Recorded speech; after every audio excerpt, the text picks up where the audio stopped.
This is about the NUVO torque and ratchet.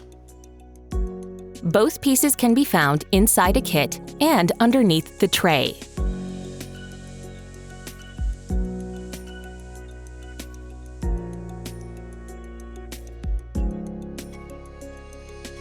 When looking at the torque and ratchet, you'll see that one side has a circle and the other a 4x4 connection.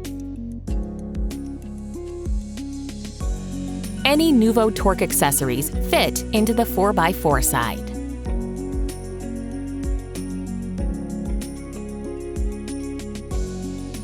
Newton centimeters are marked for easy reference while torquing an implant.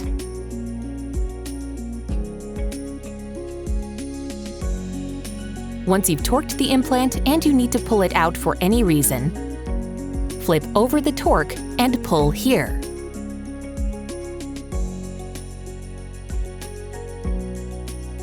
When you pull back, the connection comes out so it can be rotated.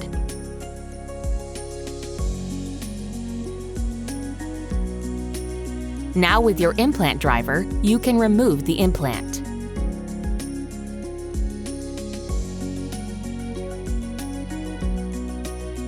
When you wish to take it apart, unscrew here, and it can be made ready to go in an autoclave for sterilization.